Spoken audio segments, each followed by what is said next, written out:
지난 3월 3일 밤 충북 청주의 한 빌라 건물. 최장훈 씨가 7평 남짓한 자신의 방에서 주검으로 발견됐습니다. 앰뷸런스 한참 동안 있었고 과학수사대 오고 막 이렇게 방진복과처럼 이렇게 다 이렇게 무장해가지고 왔다 갔다 하니까 아 뭔가 일이 있나 보다 이제 그렇게 해서 남자친구랑 저랑 둘이 지금 살인사건 난 거 아니냐고. 건물 주인의 신고를 받고 출동한 경찰. 현장의 상황은 처참했습니다. 열어줬더니 한 분이 들어가시더라고. 들어가시면서 하는 말이 아이고 깜짝이야, 마네킹 불에 탄 자국같이 있는 거예요. 왜 마네킹을 저렇게 해놨대. 사람이에요. 그때 알았어요. 그러고 제가 완전히 넋을 잃었죠. 수사기관에선 장훈 씨가 스스로 생을 마감했다고 주장합니다.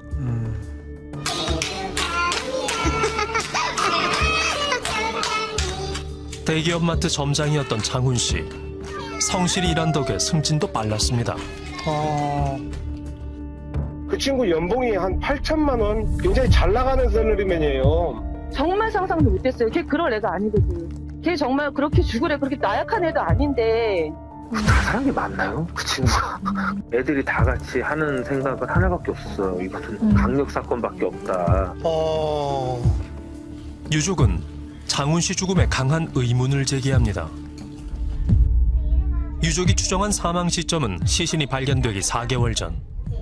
근데 저희가 추정할 때는 저희 아주버님이 11월 6일에 돌아가셨다고 생각을 하고 있었고 그 이후로 그런 생활 반경이 아예 없으시더라고요. 뭐 카드를 쓰신 것도 없고 핸드폰도 아예 이제 뭐 계속 부재 중, 문자도 계속 쌓여 있었고. 11월 6일 이후 장훈 씨와 연락이 닿은 사람이 단 한 명도 없습니다. 은행 거래 내역 역시 같은 날 멈췄습니다. 카드도 핸드폰도 사용 기록은 11월 6일이 마지막이라는 거네요? 11월 6일 오후 6시가 이제 사용한 마지막 기록이고 11월 9일 오전 9시 30분경에 이제 자연적으로 배터리 방전으로 휴대폰이 꺼졌습니다. 그 악취가 조금 오래 지속됐었나요? 좀 거의 1월달? 한 2달 전서부터 좀 음식물 쓰레기 좀 냄새가 나는. 사망 추정일은 11월 6일경. 시신이 발견된 건 3월 3일. 11월 6일 그 사망 추정 일자를 기억하셔야 되는데요. 그날 이후에 죽은 장훈 씨를 둘러싸고 쉽게 설명할 수 없는 일들이 일어났습니다. 유족 조사를 받으면서 그 소유가 있다. 그 얘기를 들었어요. 저는. 어떻게 생각하셨어요 그때? 안 믿었죠. 형이 뭔 X예요. 저 우리 형이. 돈이 형한테 100억 있어도 안 탈 사람이에요. 그 양반은. 안 타요. 절대. 못 타요. 장훈 씨 명의의 고급 외제차. 지인 누구도 그가 탄 걸 보진 못했습니다. 그렇게 많은 연봉을 받으면서 혼자 지내니까 너 정도면 좋은 차 타도 돼. 자기는 좋은 차 필요 없다고.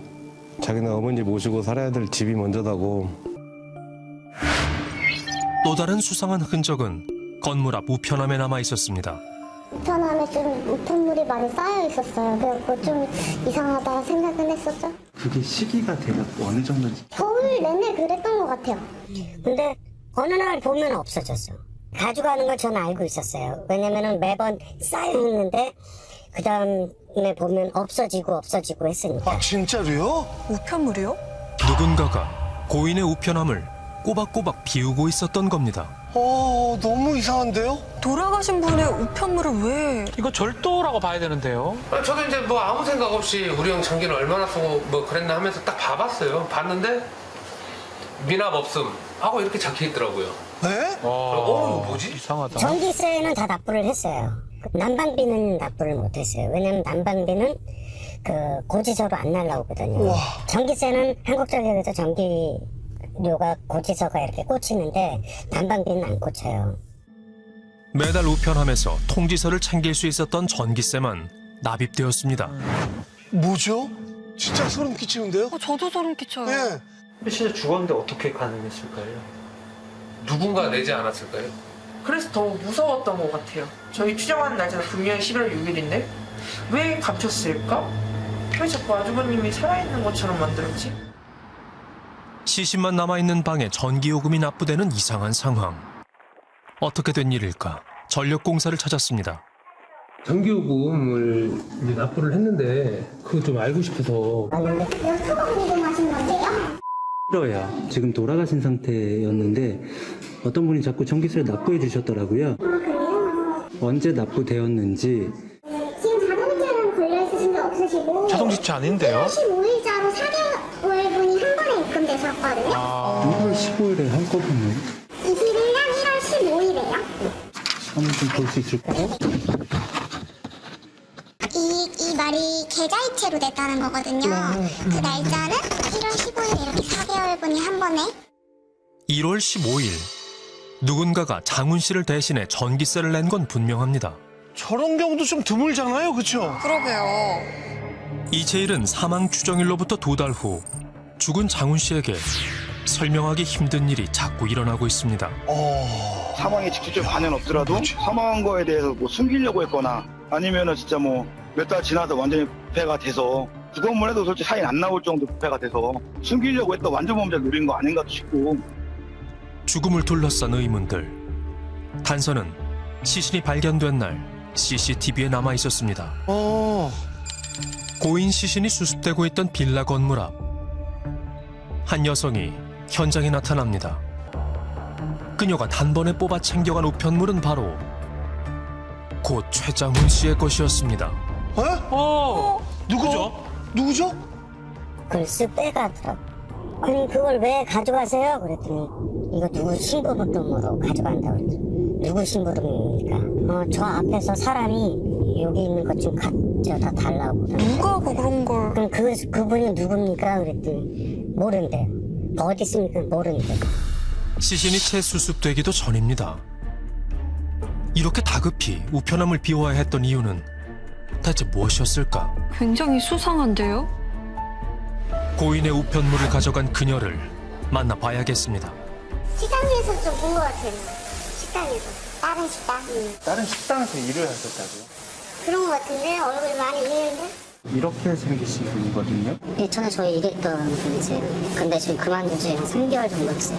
혹시 어디로 가셨다는 뭐 이런 얘기가 있나요? 그게 연락이 안 돼서 따님도 저희한테 여쭤보는데 어디로 갔는지를 알지를 못해요. 저희한테 혹시 엄마한테 연락 오면 연락 좀 달라고 하는 거 보니까. 엄마를 찾는 딸과 연락이 닿았습니다. 우편물을 가져간 그녀가 죽음에 대한 비밀을 알지 모릅니다. 네, 맞습니다. 이제 와이프 어머니가 맞으시고요. 그냥 이 상태로만 봐도 확연하게 알아볼 수 있습니다. 피해가 됐다고 해야 되는지 어머님이 과이든 파이든 그 무당 일당들에게 이용을 계속 당하고 있는 것 같습니다. 그 무당이랑 어머니가 좀 어떤 사이인 건지. 교주와 신도 관계인데 저희 엄마는 거의 말을 거의 신처럼 생각해요. 딸은 엄마 정 씨가 10여 년째 추정하는 무속인에 주목했습니다. 그럼 도대체 그 무당이 누군지가 돌아가신 분이랑 관련이 있는지.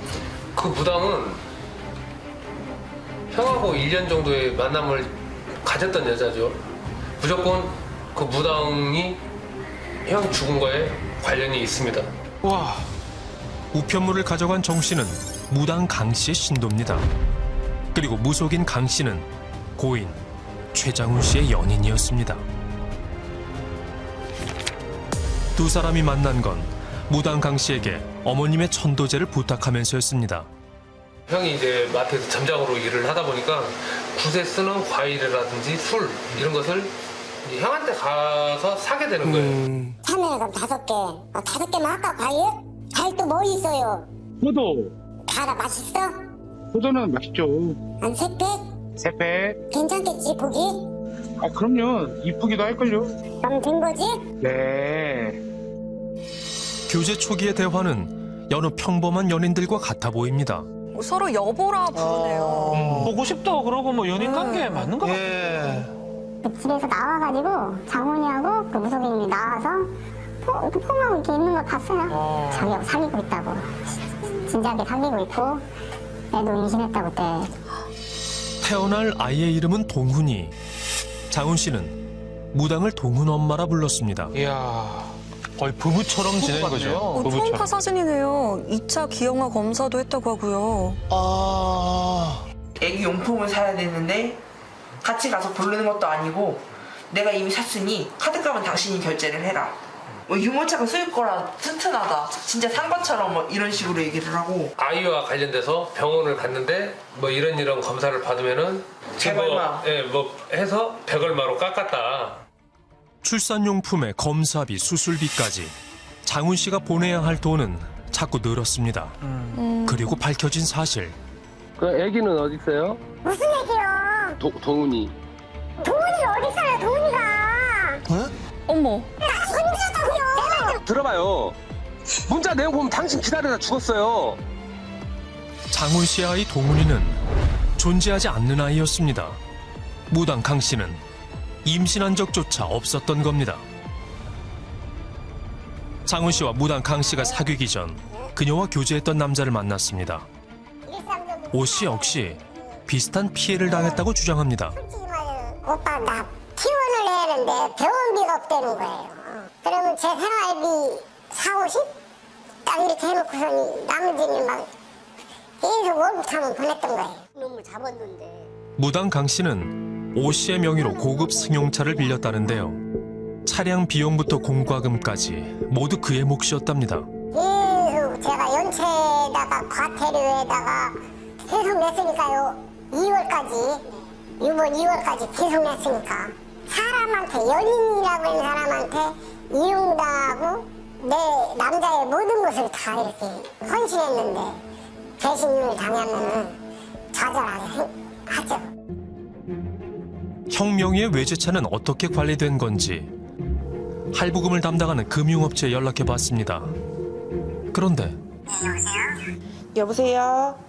네, 안녕하세요. 저 최장훈 씨 유족인데요. 12월달쯤에 네. 연락이 안 됐었어요. 저희 아주버님이랑요? 네. 그 여자분이 이제 전화가 온 거예요. 그게 씨였어요. 서울병원에 입원을 했다. 네. 서울에 있는 어디지 어딘지 모른다. 입원을 했다고 하는 거예요? 저희 아주버님이? 그렇게 얘기를 했고 저도 그런 줄 알고 있었고 그 12월 달쯤에 동산을 가가지고 이분 전화기가 꺼져 있는 상태로 나온다. 그랬더니 어떤 분하고 통화를 하시면서 제주도를 내려갔다. 금방 연락할 거니까 기다려달라. 2월 달까지 연락이 된다고 그랬으니까 왜 연락이 되는 것처럼 나한테 얘기를 했느냐는 거죠.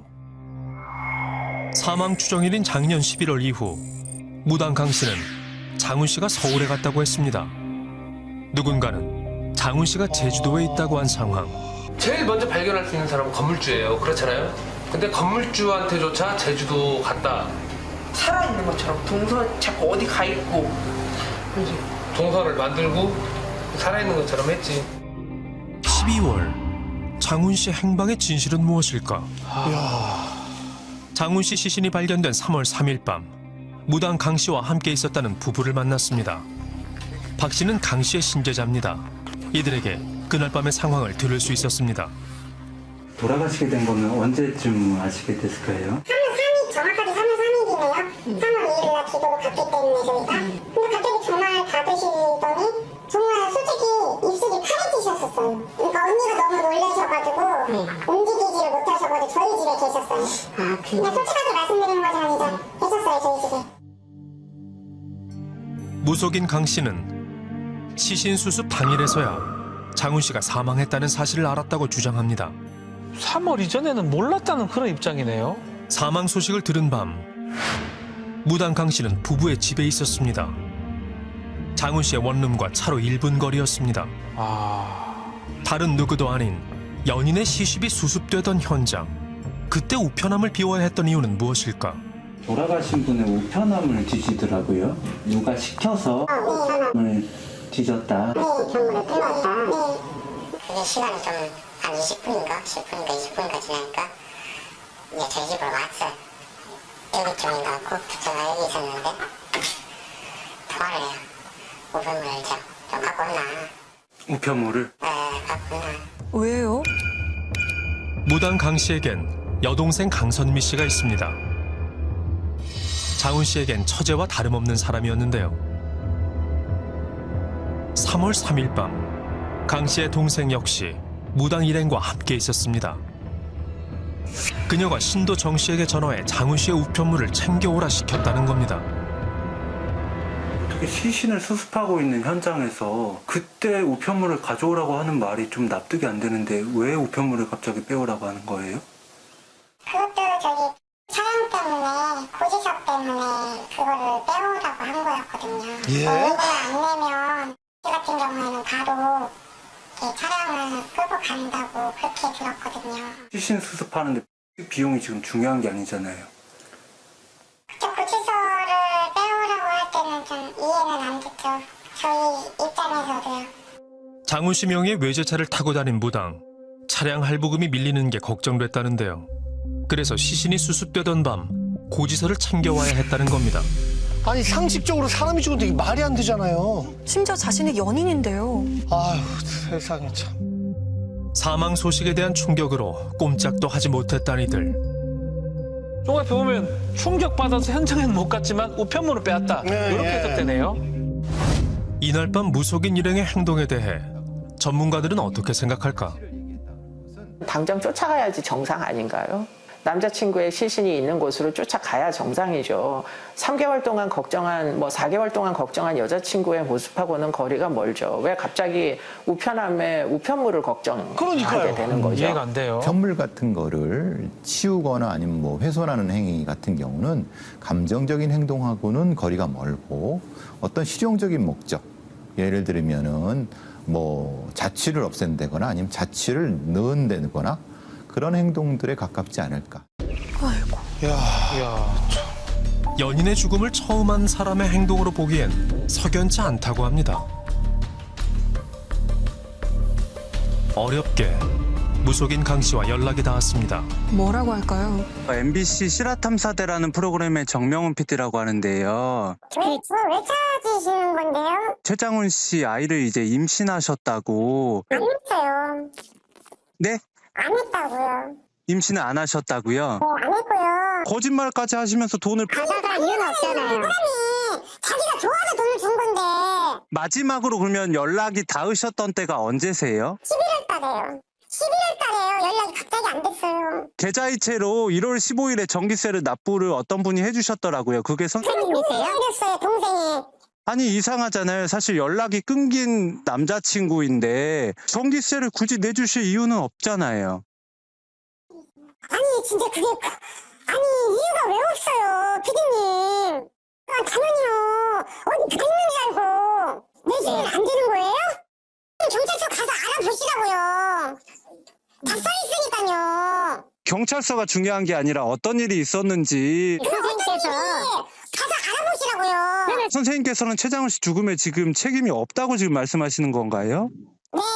저도 제가 죽으라고 한 것도 아니잖아요. 일종의 생활 반응에 해당하는 반응이 끊기면 사실 주민센터에서 이제 방문을 하거든요. 연락도 안 되는 남자친구의 집에 쌓이는 고지서까지 다 챙길 수 있는 여자친구가 몇 명이나 되겠어요. 일단은 평균적인 그 어떤 논리는 아니다. 보통 사람들의 논리는 아니다. 누가 또 방문을 해야 되는 상황이라고 하면은 그걸 감추려고 하는 행동이 아닐까. 전혀 감정선과는 관련 없는. 사실 이 사건은 그게 포인트 같아. 이분이 뭘 변명하려고 할까? 변사의 시점을 변명하려고 하는 건지 아니면은 이 돌아가신 분과 본인과의 관계에서 어떤 금전적인 것을 들키는 걸 방지하려고 하는 건지가 이 포인트 같아요. 전기요금이 납부되지 않았었다면, 우편함을 비우지 않았다면, 그래서 누군가가 장훈 씨 방문을 두드렸다면 그는 조금 더 빨리 가족의 품으로 돌아갔을 겁니다. 아이고 참 안타깝습니다. 형 차예요. 뭐 조금의 더 뭐 증거나 단서가 나올까 해서 아직 반납을 아직 안 하고 있어요. 못했어요 아직. 좋아하던 담배 몇 갑, 신었던 낡은 운동화, 형이 남긴 마지막 흔적들입니다. 자네 2억 4,240만 원? 근데 지금 저 통장에는 지금 얼마 들어있어요? 남은 금액이 얼마예요? 이 통장에 0원 하나도 없어요. 야 참. 빵원돼 있더라고 병원. 사망 추정일 받지 않은 28통의 전화는 전부 금융업체의 연락이었습니다. 다 이제 지역번호 붙은 전화. 보면 막 캐피탈이나 막 어디 다 이런 데인 것 같아요. 장훈 씨가 받았을 압박을 헤아리기 어렵습니다. 다 독촉 문자. 항상 그랬거든요. 엄마가 형 결혼하는 것을 이제 마지막 그거였어요. 이제 네 자식만 보면 큰 손주만 보면 끝이다. 엄마는 항상 그랬어요. 임신했다고 했을 때 이제 나도 조금 내 식구도 있고 내 아기도 있고 그거에 대한 기대가 엄청 컸을 거라고 생각해요. 그 저 말을 믿고 계속 달려간 거죠. 돈도 주고 빌려주고. 단란한 가정. 장훈 씨의 꿈이기도 어머니의 꿈이기도 했습니다. 빵키가 도망가 버렸어 아빠한테? 아 웃겼지. 아니 아빠가 됐어 아빠가. 가족에 대한 사랑이 누구보다 각별했던 장훈 씨. 이렇게 가족이 모여서 뭘 하고 모여있다는 자체만으로 되게 좋아하셨거든요. 사망 추정일 장훈 씨의 차 블랙박스 영상입니다. 최장훈 씨가 무당에게 보낸 메시지입니다.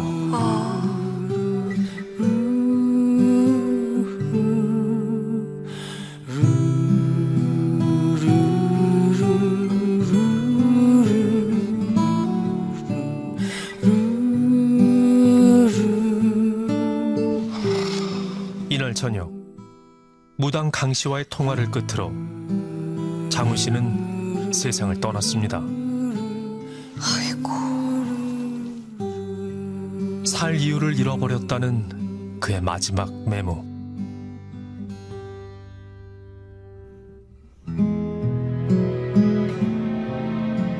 진짜 누나랑 이 문자 보고 정말 큰 소리로 울었어요. 이래서 바보예요. 이래서 바보. 진짜 이래서 바보인 것 같아요. 출산 선물 세트네. 출산 선물 세트? 임신을 했나? 이런 걸 남겨놓고 가면 어떡해? 참나. 아유. 그늘이 되어줬던 동생, 기댈 수 있는 나무였던 형이 세상을 떠났습니다. 네가 왜 여기 있냐고. 불쌍해. 나도 너무 불쌍해.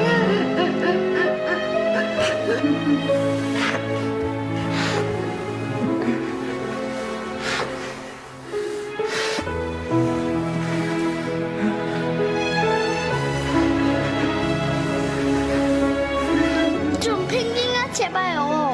꼬마 펭귄 뽀로로. 이제 지금 비행기를 타러 큰아빠가 오고 있으신데요.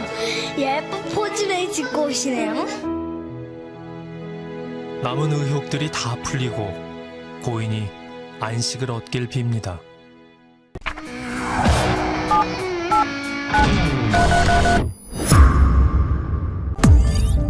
사건의 시작은 퇴근 시간 무렵 전해진 문자 한 통이었습니다. 이 뭐지? 이 뭐지? 엄마 왜 저러고 있지? 밥상은 왜 이렇게 있는 건가? 아무런 내용도 없이 전송된 사진 2장. 아이고 지금 누가 쓰러져 있는 거잖아요. 엄마는 화장실 바닥에 엎드린 자세로 쓰러져 있었고 여기저기 밥상들이 부서진 채 널브러져 있었습니다. 그거 보고 너무 당황스러워서 엄마가 왜 쓰러져 있지?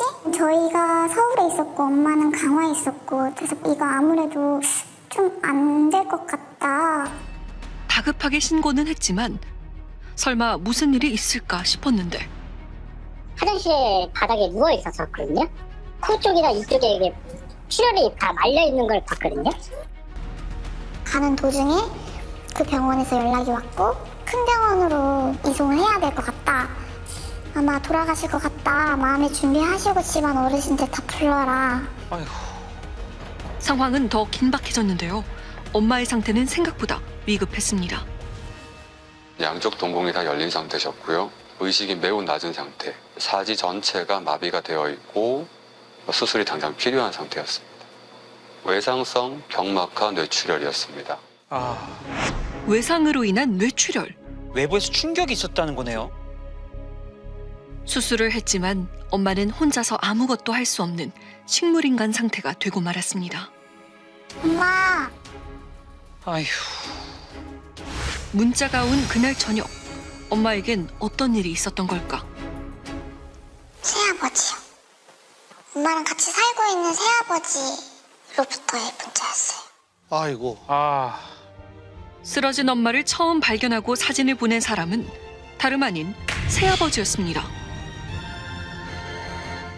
엄마를 그렇게 화장실에 방치하신 채로 운동하러 나가셨고요. 아, 이게 무슨 말이죠? 새아버지 말로는 운동복을 갈아입으러 왔는데 엄마가 이렇게 술 취해서 쓰러져 있고 자기가 건드리면 문제가 될 수 있으니 자기는 건드리지 않고 그냥 운동복만 챙겨서 나간다. 멀리 떨어져 사는 딸에게 사진 2장을 보내두고 테니스를 친다며 집을 나갔다는 겁니다. 사건 당일의 이상한 행적은 그게 끝이 아니었습니다. 뇌출혈 사실을 알렸지만 새아버지는 연락이 끊어진 후 4시간이 지나서야 병원에 나타났는데요. 엄마가 생사를 넘나들던 그 시각, 새아버지는 무얼 하고 있었던 걸까? 아는 형님이 술 한잔 줘서 술 먹고 들어와서 자는 거였어. 아니 이 상황에 술까지요? 나는 그것도 몰랐어. 술 취하고 자는데 그 찾아온 거야. 야 빨리 큰일 났다는 거야. 빨리 올라가 봐야 된다는 게 무슨 일인데. 그러니까 애 엄마가 응급실에 있다고. 엄마의 상태를 전혀 몰라서 술을 마시고 사무실에서 잠들었다는 건데요. 하지만 아무것도 몰랐다기엔 딸들이 직접 확인한 사건 현장이 처참했습니다. 새아버지에게 전송받은 사진이랑 너무 다른 거예요. 너무 여기저기에 피가 있었고 벽지에도 피가 튀어 있었고 이거 너무 이상하다. 엄마가 발견된 화장실뿐 아니라 주방의 밥상 주변과 작은 방까지 여기저기 핏자국이 있었는데요. 아니 저런 상태였는데도 위급한 상태라는 걸 몰랐다고요? 그러고 보니 엄마의 몸 상태도 뭔가 이상했답니다. 어머니는 분명히 엎드려서 쓰러져 계셨는데 뒤통수에 많은 상처들과 온몸에 타박상들이 있어가지고 이거는 좀 이상하다. 누군가에게 맞은 것 같다. 딸들은 유력한 용의자로 새아버지 최 씨를 지목했습니다. 옆집 하나 없이 홀로 떨어진 집. 2층이 부부의 생활 공간이었습니다. 제작진은 평면도 그대로 사건 현장을 재현해봤는데요. 사진에 남겨진 밥상들의 위치와 핏자국까지 그대로 살려 그날의 현장으로 되돌아가 봤습니다. 현장에서 보이는 첫 번째 의문점. 엄마가 발견된 곳은 화장실. 왼발을 문턱에 걸친 채 앞으로 쓰러져 있었는데요. 앞으로 넘어진 엄마의 머리 뒤쪽에 상처는 왜 있었던 걸까? 누군가 때린 건 아닌지 의심됩니다. 그러니까요. 신경외과 전문의는 어떻게 볼까? 이쪽 부분이 이제 머리 뒤쪽, 그러니까 후두부 쪽인데 여기에 두개골 바깥에 그 피가 잔뜩 고여 있는 걸 볼 수 있어요. 바로 이 부분에 주목해야 한답니다. 작은 범위가 아니고 이렇게 넓은 부위에 우리가 볼 때는 이게 중요한 거거든요. 이걸 통해서 알 수 있는 거는 여기가 충격이 있었다. 그러니까 후두부에 급성 충격이 있었다. 뒤통수에 가해진 강한 충격이 뇌출혈의 원인이라는 겁니다. 아, 그럼 진짜 누군가가 뒤에서 머리를 때렸을 수도 있다는 건가요? 그런데 이거는 때려서는 이렇게 혈점이 잘 안 생기죠. 그만큼 세게 때리기가 쉽지 않다. 쉽지 않습니다. 물론 뭐 이렇게 아령이나 그 돌 큰 걸로 찍으면 모를까. 근데 그러면은 이게 두피가 열상, 그러니까 찢어져요. 네. 그래서 이건 넓은 면적, 평평한 데다가 세게 부딪힌 겁니다. 외력이 있었냐 없었냐, 폭행을 당했냐 안 당했냐 하는 문제는 꼭 단정 짓기는 어려운 문제입니다. 엄마를 누군가 세게 밀쳤던 건지 아니면 혼자서 뒤로 넘어졌는지는 알 수 없는 상황. 최초 발견자인 새아버지는 엄마가 술을 마시고 쓰러진 듯 보였다고 했습니다. 나는 그렇게 심각한 거 모르고 그냥 또 많다는 데만 그렇게 생각하고 이게 찍어서 보낸 거야. 엄마가 그냥 맨날 그렇게 쓰러져 있으니. 실제 구조대의 출동 기록을 보면 엄마에게 술 냄새가 났다고도 적혀 있습니다. 평소 어머니께서 술을 좀 많이 드시기도 했다고 해요. 그런데 뒤로 넘어졌다는 엄마는 왜 앞으로 넘어진 채 발견된 걸까? 그러게요. 엎드려 있었던 엄마의 얼굴엔 이마부터 코와 입 주변까지 온통 혈흔이 가득했는데요. 전문가는 핏자국의 방향에 의문을 제기했습니다. 만약에 그 엎드린 자세로 계속 엎드린 자세에 있으면 다 한 방향으로 흘러야 되잖아요. 피가 입에서도 지금 양쪽으로 흘렀죠. 아, 그러네요. 그렇네요. 코에서 양쪽으로 흘렀죠. 고기가 이렇게 젖혀져 있는데 양쪽으로 이렇게 나올 수가 없잖아요. 그러니까 이게 이동됐다는 거지. 위를 보고 누워 있었다가 피가 마른 후에 자세가 바뀌었을 수 있다는 겁니다. 실제 엄마는 화장실에서 쓰러졌지만 핏자국은 화장실뿐만 아니라 주방의 밥상 근처와 화장실 문 옆 작은 방에서도 발견됐는데요. 만약 혼자서 술에 취해 넘어진 거라면 이런 가설을 해볼 수 있습니다. 먼저 술에 취해 어디선가 강하게 뒤로 넘어진 후 밥상에 부딪히면서 피를 잔뜩 흘리고 작은 방으로 들어갑니다. 여기에서 다시 한번 넘어지며 머리를 부딪히고 다시 방에서 나가 화장실에서 쓰러졌다는 거죠. 그 사이에 피가 마른 후 자세도 바꿨어야 합니다. 그러니까요. 술에 취해서 쓰러지면 그 자리에만 피가 있어야지. 왜 곳곳에 피가 있냐고요. 아니 그리고 뭐 모든 걸 떠나가지고 자기랑 같이 사는 아내가 저런 식으로 곳곳에 피가 아주 낭자하고 저런 식으로 쓰러져 있는데 그것에 대해서 조치를 안 했다는 것은 이거는 기본적으로 이상하기 짝이 없다는 거죠. 그렇죠. 그 전날에 오후에 저랑 통화를 했을 때 아빠랑 싸웠다고 얘기했거든요. 엄마의 표현으로는 지금 아빠랑 뒤지게 싸웠다. 부부 사이에 다툼이 있었던 건 아닐까. 사건이 일어난 곳은 서울 근교의 한적한 마을. 작은 마을이라면 주민들이 뭔가를 좀 알 수도 있을 것 같은데요. 그렇죠. 그런데 선생님 안녕하세요. 거기 혹시 좀 아시나 해서요. 모르세요? 그때 그 사실은 우리가 몰랐어. 혹시 뭐 알만한 사람이 있을까?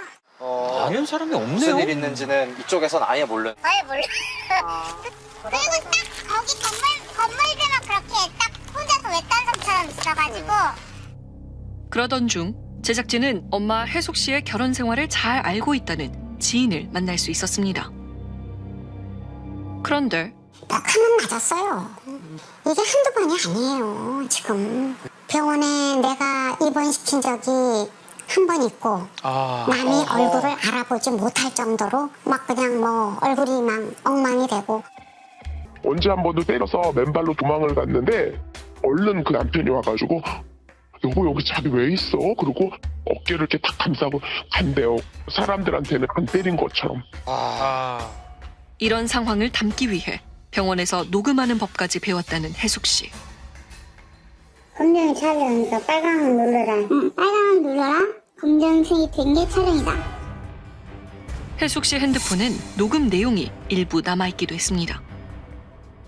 네가 결정을 가든 뭐든 정말 다 참아야 하는데 내가 때린 거에 대한 건 내가 너한테 잘못했지만 내가 사람 죽인 것도 아니고 이렇게 사람을 이렇게 하나 뭐라도 들 수가 없어. 한 입도 때린 것도 아니고 죽이려고 작정을 한 거지. 그게 애들을 걸어가지고 그렇게 한 번은 제가 데리고 가갖고 신고를 했어요. 그럴 때마다 부인한테 나는 네가 미워서 이런 게 아니다. 이게 무슨 말이에요? 난 너고 잘 살기 위해서 이러는 거니까 회유를 해갖고 넘어가는 거예요. 실제 혜숙 씨는 가정폭력으로 3번이나 경찰에 신고를 했는데요. 한 번은 진술을 바꿨고 2번은 처벌 불원서를 제출했습니다. 처벌 불원서 내면 그냥 없던 일이 돼버려요. 신고가 3번이나 있었다는 얘기예요. 가정폭력은 1회로 끝나지 않아요. 만약에 외부에서 적극적인 개입을 하지 않는다면 아무리 처벌의 의지가 있더라도 무서워서 뭐 취하를 할 수밖에 없기 때문에 정말 피해자가 진정 어린 처벌을 원치 않는 이런 상태가 아니다라는 거죠. 가장 최근에 했던 신고가 불과 사건 3주 전. 혜숙 씨는 진술을 번복했고 5월 9일 공소권 없음으로 사건은 종결됐는데요. 그날은 바로 엄마가 쓰러진 채 발견된 날이었습니다. 아, 참 안타깝고 정말 화가 나네요. 최 씨는 가정폭력범이라는 오해를 받기 싫어서 자리를 벗어났다고 주장했는데요. 이번에 손대만 야외 집을 6개월 못 들어오게 그 접근 금지 명령을 내린다 그래서 엄마를 건드려 보지도 못한 거예요. 제작진이 확인해 본 결과 최 씨가 집에 머문 시간은 약 7분.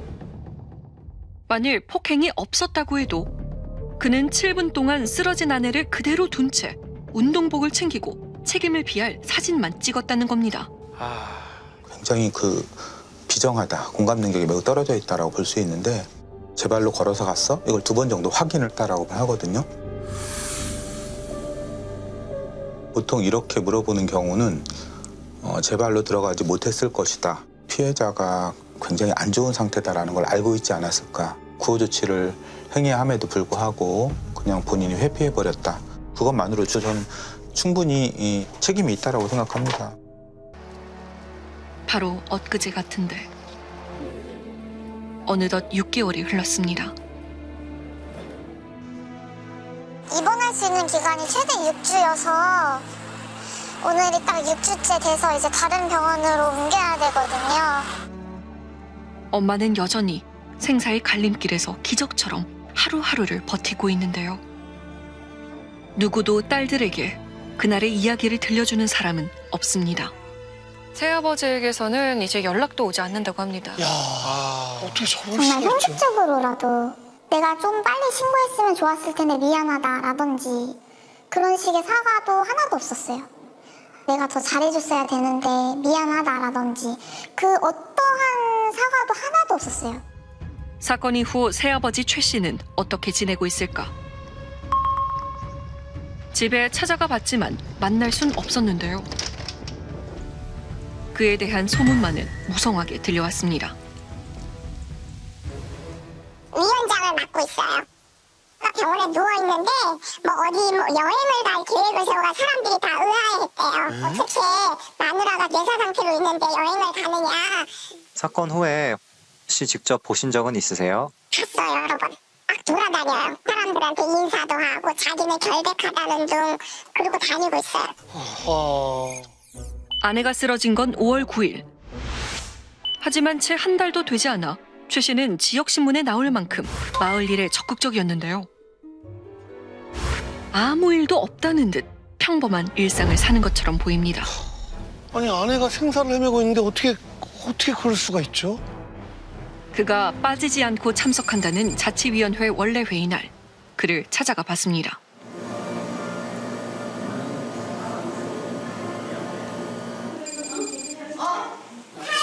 어디서 오셨어요? 위원장님 뵈러 왔습니다. 어디서? 저 MBC에서 왔습니다. 무슨 일? 위원장님은 좀 어떠세요? 큰일을 겪으셨는데. 나는 저는 모르겠던데. 그래요? 아무래도 내적인 그 갈등이 있겠지.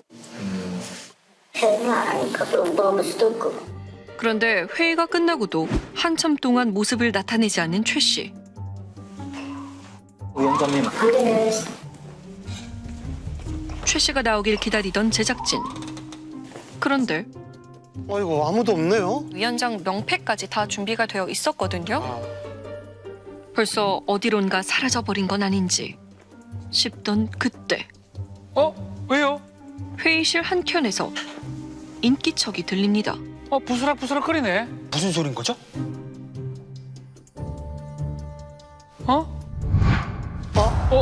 아이고. 저 안에 아이고 참. 위원장님. 아이고 마. 저희한테 입장은 좀 어려우세요? 아내분 왜 두고 가셨는지 그 사정을 말씀해 주세요. 네? 발견하셨을 당시의 모습이 어떠셨어요? 아내분 지금 상태 어떠신지는 얘기 전에 들으셨어요? 아내분 지금 상태가 많이 위중하시대요, 위원장님. 위원장님 가십시다. 하자고. 그는 결국 아무 말도 없이 떠났는데요. 여전히 아픈 그날에 머물러 있는 건 엄마와 딸뿐인가 봅니다. 직장도 그만두고 엄마를 간병하는 유진 씨는 아직 포기하지 못한 것이 있는데요. 바로 밝혀지지 않은 그날의 진실.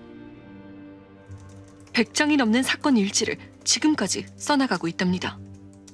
저희 사건 같은 경우에는 좀 직접 증거가 없잖아요. 그리고 초반에 좀 많은 것들을 놓쳐서 이제라도 놓치는 거 없이 하려고 하다 보니까 좀 꼼꼼하게 정리를 했던 것 같아요. 아이고.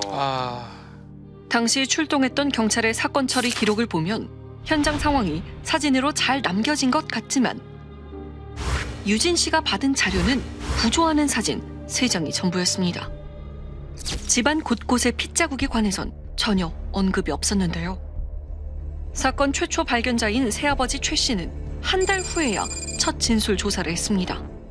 신고 자체가 가정폭력이나 어떤 폭력으로 신고됐던 게 아니고 구호조치로 이번에는 떨어진 거예요. 쉽게 말하면 서울에서 이제 딸들이 신고를 하면서 어머니가 쓰러져 있다면서 구호조치 이제 코드가 그렇게 된 거죠.